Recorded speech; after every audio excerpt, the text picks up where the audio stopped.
আসসালামু আলাইকুম ভিউয়ার্স, আশা করি সবাই খুব ভালো আছেন। আর আজকের রেসিপি চিকেন আলুর চপ। চুলাতে আমি প্যান বসিয়ে দিয়েছি, তার মধ্যে দিয়ে দিচ্ছি সরিষার তেল, এলাচ, দারচিনি, লবঙ্গ, রসুন কুচি। তারই সঙ্গে দিয়ে দিচ্ছি কিছু পেঁয়াজ কুচি। এখানে আমি হাফ কাপ পেঁয়াজ কুচি নিয়েছি।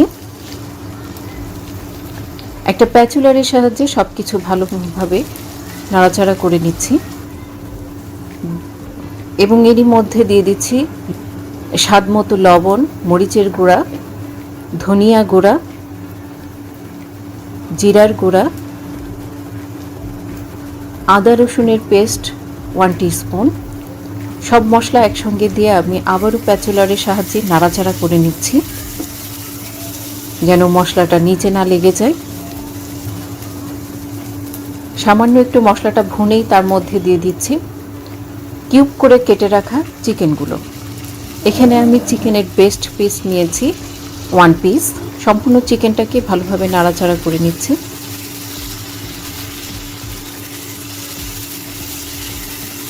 এবং 2-3 মিনিট নাড়াচাড়ার পর এর মধ্যে দিয়ে দিচ্ছি কাঁচামরিচ কুচি।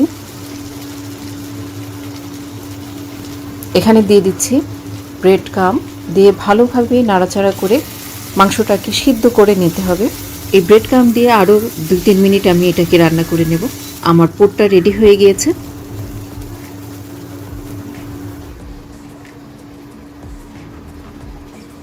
এবার একটি বোলের মধ্যে নিয়ে নিচ্ছি আমি আলুটাকে হাতের সাহায্যে আমি ম্যাশ করে নিচ্ছি।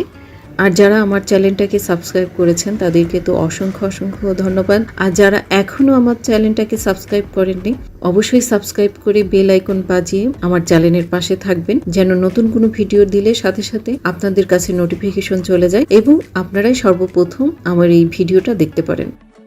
তার মধ্যে দিয়ে দিচ্ছি চিলি ফ্লেক্স, লবণ।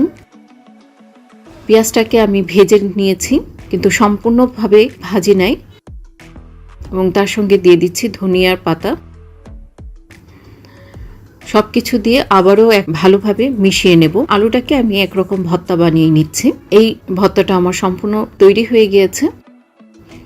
হাতে একটু তেল লাগিয়ে নিচ্ছি চপের শেপটা দেওয়ার সময় হাতে আলুটা লেগে না যায়, তৈরি করতে ইজি হয়, এজন্য আমি আবার হাতে তেলটা নিয়ে নিচ্ছি। কিছুটা আলু তুলে নিয়ে তার মধ্যেই কিন্তু আমি পুরটা দিয়ে দেব।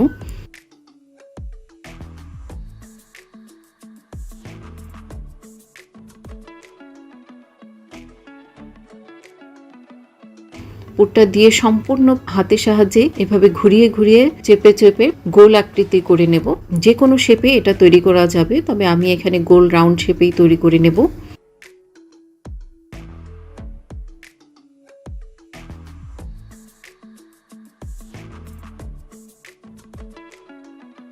আস্তে আস্তে চেপে চেপে এই চপটা তৈরি করে নেব। যেহেতু চিকেন চপ বানাবো তাই চিকেনের এই পুরটা এভাবে দিয়েই তৈরি করে নিতে হবে।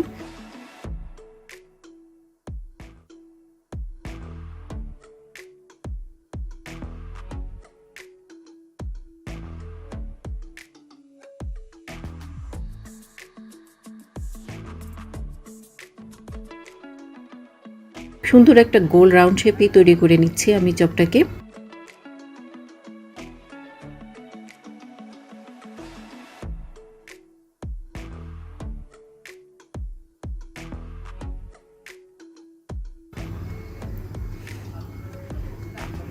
এবার একটি ছোট বলের মধ্যে নিয়ে নিচ্ছি ডিম।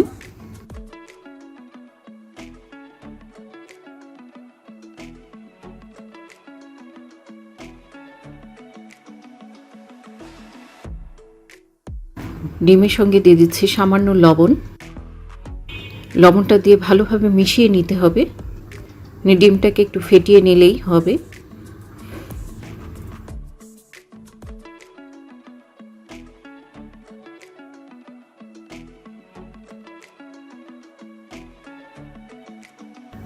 এবং এই ফেটানো ডিমের মধ্যেই দিয়ে দিচ্ছি আলুর চপটা।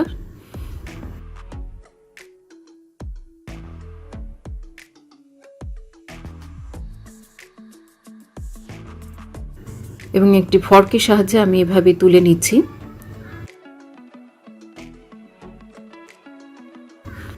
এবার আমি নিয়ে নিচ্ছি ব্রেড ক্রাম।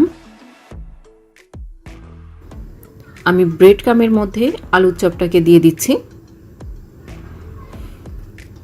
চারিপাশ থেকে আস্তে আস্তে তুলে তুলে দিলেই ভালো হবে, তাহলে হাতে লেগে যাবে না, খুবই সুন্দরভাবে মেখে যাবে।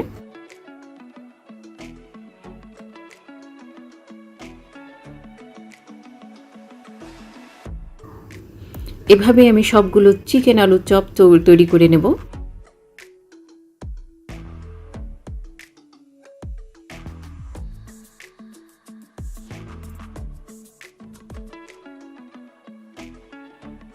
চুলাতে একটি কড়াইয়ের মধ্যে তেল দিয়ে দিয়েছি।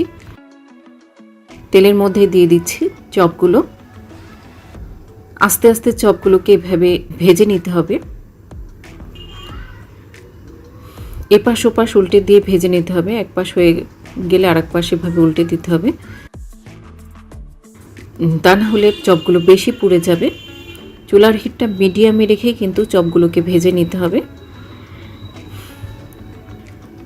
যখন সুন্দর একটা কালার চলে আসবে ভাজা ভাজা, তখন বুঝতে হবে চপগুলো কিন্তু ভাজা হয়ে গিয়েছে। কিছুটা সময় ধরে চপগুলো ভাজলেই কিন্তু গোল্ডেন কালার চলে আসে। মাঝে মাঝে উল্টে পাল্টে ভেজে নিতে হবে। চপগুলো আমার সম্পূর্ণ ভাজা হয়ে গেছে, এর থেকে বেশি ভেজে নেব না। চিকেন দিয়ে আলুর চপটা বানালে কিন্তু খুবই মজাদার হয়। ছোট বড় সবাই কিন্তু পছন্দ করে। আর আপনারা কিন্তু অবশ্যই বাসায় বানিয়ে আমাকে জানাবেন কেমন হয়েছে। আর আমরা এই বিস্কুটের গোড়ায় গুঁড়িয়ে চপটাকে এই অবস্থাতে আমরা ফ্রিজে 1 ঘন্টার মতো রেখে দিয়ে 1 ঘন্টা পর চপটা যখন শক্ত হয়ে যাবে, তখন যে কোনো এয়ারটাইট বক্সে রেখে পুরো 1 মাসের জন্য আমরা এটা সংরক্ষণ করতে পারবো। যেহেতু সামনে মাহে রমজান, এভাবে আমরা তৈরি করে রাখলে সারা মাস জুড়েই আমরা সংরক্ষণ করে নিতে পারবো। যখন মন চাইবে তখনই বের করে ভেজে নিতে পারবো। এবার একটি ছাঁকনির সাহায্যে আমি চপগুলোকে তুলে নেব।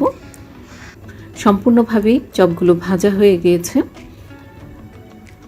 এবার আমি চপগুলো তুলে নিচ্ছি।